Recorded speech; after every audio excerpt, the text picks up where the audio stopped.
अस्सलाम वालेकुम दोस्तों, कैसे हो? मुझे उम्मीद है कि आप सभी सही हो गए। न्यू अपडेट के साथ मैं आपके सामने फिर हाजिर हो चुके हैं। अगर आप कुवैत में रहते हैं, कुवैत की खबर से हमेशा के लिए अपडेट रहना चाहते हैं तो ये वीडियो आप शुरू से लेकर आखिर तक देख सकते हैं। इस वीडियो के अंदर मैं आपको काफ़ी ज़्यादा इंपॉर्टेंट जो है इन्फॉर्मेशन देने वाला हूँ और आप लोगों को बताने वाला हूँ। पिछले जो है अभी आने वाले वक्त में कुछ दिनों के बाद में ये मान के चलिए जो मीटिंग है वो इंडियन एम्बेसी की तरफ से की जाएगी। अगर आप उसमें पार्टिसिपेट करना चाहते हैं तो किस तरीके से आपको करना रहेगा उसके हवाले से हम बात करेंगे। और भी कुछ बड़ी अपडेट आ रही है। अगर आप कुवैत के अंदर एंट्री करना चाहते हैं तो आपको कितने पीसीआर लेने होंगे, क्या क्या परेशानी आपको आ सकती है, उन सारी चीज़ों के बारे में बात करेंगे। और 70 लॉन्ड्रियों को जो है वो बंद किया गया है, उनके हवाले से हम बात करेंगे। तो पूरी डिटेल से आप शुरू से लेकर आखिर तक वीडियो में बने रहें ताकि आपको पूरी इन्फॉर्मेशन हो जाए और आप हमेशा हमारे साथ में जुड़े रहें। तो चलिए फिर बिना देरी किए वीडियो शुरू करते हैं। लेकिन उससे पहले मैं आपको बता देता हूँ, अगर आप हमारे चैनल पर पहली बार आए हैं तो चैनल को सब्सक्राइब करें और साथ ही साथ बेल आइकन ज़रूर प्रेस कर दें ताकि हमेशा आपको इसी तरीके से अपडेट मिलती रहे और आप हमेशा हमारे साथ में जुड़े रहें।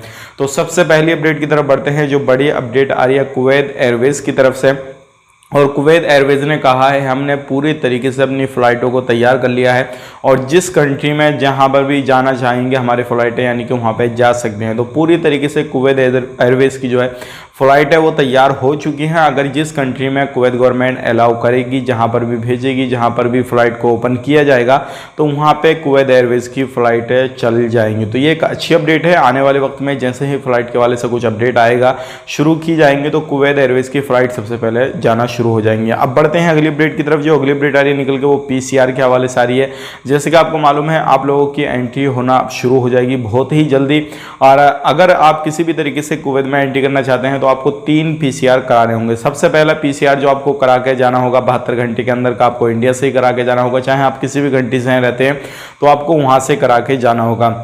दूसरा पीसीआर आप जैसे ही एयरपोर्ट में उतरेंगे तो वहाँ पे कराना होगा। तीसरा पीसीआर जैसा आपका क्वारंटाइन ख़त्म होगा तब आपको कराना होगा। और तीनों पीसीआर आपके जो है निगेटिव आएंगे तभी आप कामकाज जो है वो कर सकेंगे, अदरवाइज नहीं आते हैं तो आपको क्वारंटाइन बाद में दोबारा से कर दिया जाएगा। तो इस तरीके से आपको पीसीआर किए जाएंगे। अगर खादिम वीज़ा वाले हैं तो आपको 14 दिन के बाद में पीसीआर होगा। अगर आप अदर वीज़ा वाले हैं जो अदर जो काम करते हैं आपको 7 दिन के बाद में पीसीआर किया जाएगा। तो ये पीसीआर के हवाले से बहुत सारे लोग हमसे पीसीआर के बारे में पूछ रहे थे, कितने पीसीआर होंगे कितने नहीं। तो 3 पीसीआर आपके लिए कंपलसरी है। बढ़ते हैं अगली अपडेट की तरफ। जो अगली अपडेट आ रही है निकल के ये भी काफ़ी बड़ी है और ये मैं आपको बताना चाहूँगा जितने भी लोग कुवैत के अंदर रहते हैं तो उनको वैक्सीन लेना ज़रूरी है। और जितने भी घर में काम करते हैं, कहीं पर भी काम करते हैं तो सभी लोगों को वैक्सीन जो है कुवैत सरकार देना शुरू कर रही है। ये काफ़ी अच्छी अपडेट है। जो घर में काम करते हैं, खादम लोग हैं, उन लोगों को भी अब वैक्सीन लगना शुरू हो जाएगी। बढ़ते हैं अगली अपडेट की तरफ। जो अगली अपडेट आ रही है लॉन्ड्री के हवाले से आ रही है। जैसे कि आपको मालूम है अभी जो है रूल रेगुलेशन काफ़ी ज़्यादा सख्त जो है कुवैत गवर्नमेंट ने कर दिए हैं। लेकिन अगर इसको कोई नहीं मानता है, किसी भी तरीके से उल्लंघन करता है तो उसकी चाहे दुकान हो, मॉल हो, चाहे कुछ भी हो तो उसको बंद कर दिया जाता है। तो इसी तरीके से 70 लॉन्ड्रियों को बंद किया गया है, परमानेंटली क्लोज किया गया है। अब इनको वापस कभी भी नहीं खोला जाएगा क्योंकि ये जो कानून का उल्लंघन थे, जो भी रूल रेगुलेशन बनाए गए थे कुवैत गवर्नमेंट की तरफ से, उनको ये जो था उल्लंघन कर रहे थे। जैसे ही इन्होंने उल्लंघन किया तो तुरंत इनको बंद कर दिया गया। बहुत सारी ऐसी हैं जिनको परमानेंटली बंद नहीं किया है, खाली वार्निंग देके जो है छोड़ दिया गया है। अब उन पे काफ़ी बड़ा जुर्माना वगैरह भी लग सकता है। वो सारी डिपेंड जो है वो करता है कि बंदे का जुर्माना क्या है क्या नहीं है और क्या कितना बड़ा जो है उनका उल्लंघन है। तो ये अपडेट थी, सोचेगा आप लोगों तक शेयर की जाए।